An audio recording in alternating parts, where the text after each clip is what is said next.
ఈ దేవుడు ఎవరంటే తన నమ్ముకున్న పిల్లల కొరకు కొన్ని శ్రేష్టమైన ఈవులు దాచిపెట్టే దేవుడు. ఓ తండ్రి ఉన్నాడు, ఓ తల్లి ఉంది.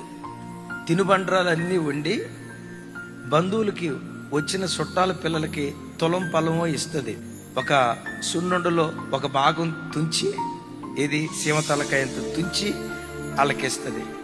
వాళ్ళ పిల్లలకు మాత్రం పిలిచి సాటుని పిలిచి పెడతానే ఉంటుంది. ఎందుకమ్మా వాళ్ళకి సాటుని పెడుతున్నావు, దాచి దాచి ఎందుకు పెడుతున్నావు అంటే నా పిల్లలు అని అంటది కదా. తప్పేం కాదు.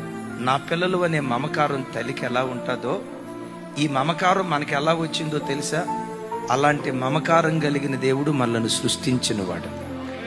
విశ్వసించండి, రాగల మార్చి మాసంలో నీ కొరకు ఇంతకాలం ప్రత్యేకంగా దాచబడిన కొన్ని ఈవులు దేవుడు నీకు ఇవ్వబోతున్నాడు. మరుగై ఉన్న ధననిధిని దేవుడు నీకు ఇవ్వబోతున్నాడు. ఒకవేళ ఇంతకాలం ఓ మంచి ఉద్యోగం కొరకు ఎదురు చూసి ప్రార్థించి ఒకవేళ నీకు దక్కలేదు అని అనుకుంటున్నావేమో, విశ్వసించు. గడిచిన కొంతకాలం నుంచి దాచిన దాన్ని మార్చి మాసంలో నా దేవుడు నీకు అనుగ్రహించును గాక. ఒకవేళ నీ పితరుల ద్వారా నీకు దక్కాల్సిన ఆస్తి దక్కకుండా ఏదో కొంతమంది కుయుక్తి పరులు వ్యతిరేకంగా నీకు పనిచేస్తే దేవుడు దాచి ఇంతకాలం దేవుడు ఏది దాచాడో దాచిన ఆస్తిని ఈ మాసంలో దేవుడు నీకు ఇచ్చునుగాక.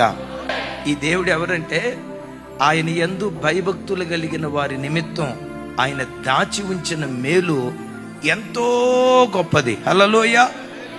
విశ్వసించండి అయ్యలారా, ఓ మంచి ఆరోగ్యాన్ని దేవుడు నీ కొరకు దాచిపెట్టాడు.